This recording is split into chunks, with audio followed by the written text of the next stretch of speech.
നമസ്കാരം, മലയാളി വാർത്തയിലേക്ക് സ്വാഗതം. പട്ടാഴിമുക്കിലെ കാർ അപകടത്തിൽ മരിച്ച ഹാഷിം ആത്മഹത്യ ചെയ്യില്ലെന്ന് ഉറപ്പിച്ച് പറയുകയാണ് പിതാവ് ഹക്കീം. ഒരു ഫോൺ കോൾ വന്ന ശേഷമാണ് ഹാഷിം വീട്ടിൽ നിന്നിറങ്ങിയത്. ഉടൻ മടങ്ങി വരാമെന്നാണ് വീട്ടിൽ നിന്നിറങ്ങുമ്പോൾ പറഞ്ഞതും. പിന്നീട് കേൾക്കുന്നത് അപകട വാർത്തയാണ്. കാറിൽ ഒപ്പമുണ്ടായിരുന്ന അനുജയെ തനിക്ക് പരിചയമില്ലെന്നും ഹക്കീം പറഞ്ഞു. ഞൂറനാട് സ്വദേശിനി അനുജ രവീന്ദ്രനും ചാരുമുടി സ്വദേശി ഹാഷിമും അടുത്ത സുഹൃത്തുക്കളായിരുന്നു.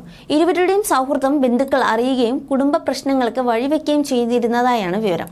സ്കൂളിലെ അധ്യാപകരുമൊത്ത് തിരുവനന്തപുരത്ത് നിന്നും വിനോദയാത്ര കഴിഞ്ഞുവന്ന അനുജയെ വാഹനം തടഞ്ഞ ഹാഷിം കൂട്ടിക്കൊണ്ടുപോവുകയായിരുന്നു. അനൂജയും സംഘവും വന്ന വാഹനത്തിന് പിന്നാലെ ഹാഷിം കാറുമായി എത്തി. കുളക്കടയിലെത്തിയപ്പോഴാണ് അനൂജ സഞ്ചരിച്ച വാഹനത്തിന് മുൻപിൽ ഹാഷിം വണ്ടി ക്രോസ് ചെയ്ത് നിർത്തിയത്. ശേഷം കാറിൽ നിന്നും ഇറങ്ങിയ ഹാഷിം അനൂജ അടക്കമുള്ള അധ്യാപകർ സഞ്ചരിച്ചിരുന്ന വാഹനത്തിന്റെ വാതിൽ തുറക്കാൻ ശ്രമിച്ചു. ആദ്യം ഹാഷിമിനൊപ്പം പോവാൻ അനൂജ തയ്യാറായില്ല. തന്റെ കൊച്ചച്ഛന്റെ മകനാണ് ഹാഷിം എന്നാണ് മറ്റ് അധ്യാപകരോട് അനൂജ പറഞ്ഞത്. വിളിച്ചപ്പോൾ ഇറങ്ങിച്ചെല്ലാതിരുന്നതോടെ ഹാഷിം ആക്രോശിച്ചു വാഹനത്തിലേക്ക് കയറിയെന്നാണ് അധ്യാപകർ പോലീസിന് നൽകിയ മൊഴി.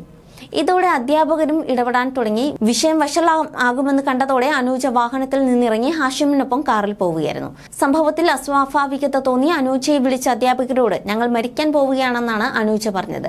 ബസ്സിൽ നിന്നിറങ്ങി കാറിൽ കയറിയ അനൂജയെ ഫോണിൽ വിളിച്ചപ്പോൾ കരയുന്നുണ്ടായിരുന്നുവെന്നും അധ്യാപകർ പറയുന്നു. സംഭവം അനൂജയുടെ ഭർത്താവിനെയും പിതാവിനെയും അധ്യാപകർ അറിയിച്ചു. അടുത്ത പോലീസ് സ്റ്റേഷനിലേക്ക് വിവരം അറിയിക്കാനും അങ്ങോട്ടേക്ക് എത്താമെന്നും ഇരുവരും അധ്യാപകരോട് പറഞ്ഞു. തുടർന്ന് ഇവർ ഞൂറനാട് പോലീസ് സ്റ്റേഷൻ വഴി അടൂർ പോലീസ് സ്റ്റേഷനിലേക്ക് വിവരം കൈമാറുകയായിരുന്നു. പിന്നീട് അറിയുന്നത് ഇരുവരുടെയും അപകട മരണ വാർത്തയാണ്.